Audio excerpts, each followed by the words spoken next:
रामकृष्ण हरी माऊली आमची गौरी आहे बघा. आणि आजचा दिवस खूप खास आहे. माझे मामा मामी आले होते आणि त्यांच्यासाठी मला साधंसं जेवण बनवायचं होतं आणि तेच तयारी चालू आहे बघा माझी. त्यांच्यासाठी मी मनापासून साधं जेवण बनवत होते, ते पण आपल्या गावाकडच्या पद्धतीने आणि अगदी साध्या साहित्यामध्ये तयार केलेलं हे जेवण म्हणजे खऱ्या अर्थाने प्रेमाची चव असते बघा. गावाकडच्या साधेपणातलं प्रेमाने भरलेलं जेवण बनवण्याची एक वेगळीच मज्जा असते. आणि माझी किचनमधली छोटीशी धावपळ, साध्या पदार्थाची चविष्ट तयारी आणि त्यामागचं मामा मामीसाठीचं जे प्रेम, अशी माझी तयारी चालू होती बघा. तर त्यांच्यासाठी मी आज मसाले भात आणि आळूच्या पानाच्या वड्या आणि बाजार आमटी असं साधंसं जेवण बनवणार होते. आणि मी बघा मसाले भात बनवायला चालू देखील केलं होतं. मामा मामी आले की घरात एक वेगळीच आनंदाची लहर येते. त्यांच्यासाठी काहीतरी करावं, त्यांना आपल्या हाताचं खाऊ घालावं, हाच एक छोटासा प्रयत्न चालू असतो बघा माझा. रोज तर मी काही ना काहीतरी स्वयंपाक बनवतच असते, आईला माझ्या मदत करत असते.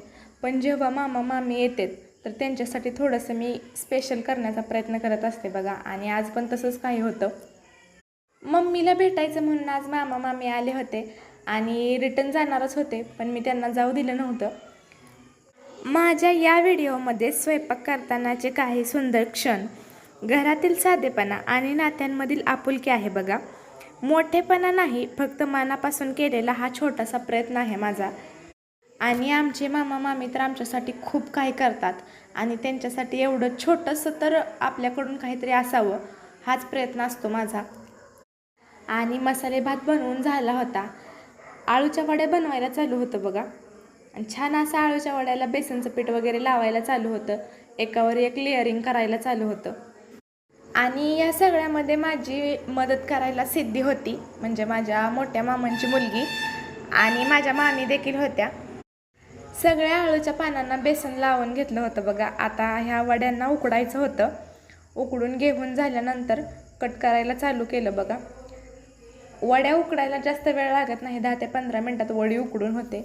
आणि सगळ्या आळूच्या वड्या अशा कट केल्या त्या आणि छान असं ह्याला तळून घ्यायचं. आता वड्या करण्याचं कारण फक्त हेच आहे की माझ्या मामांना आळूच्या वड्या खूप आवडतात आणि त्यांच्यासाठीच ह्या आळूच्या वड्या केलेल्या आहेत.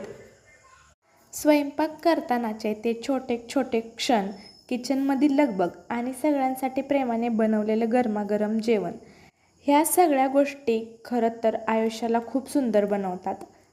आणि एकत्र बसून जेवण करण्याची ही मजा वेगळीच असते. आळूच्या तर वड्या तळून झाल्या होत्या बघा आणि नंतर मी बाजार आमटी बनवायला लागली. कधी कधी ना अशा साध्या क्षणामध्ये सगळ्यात जास्त आनंद दडलेला असतो. कोणतंही मोठं प्लॅनिंग नाही, फक्त आपल्या माणसांसोबत घालवलेला निवांत वेळ, यातच सगळं सुख आहे. आणि मला तर आमच्या मामा मामीसोबत तर असं छान वेळ घालवायला खूप आनंद येतो.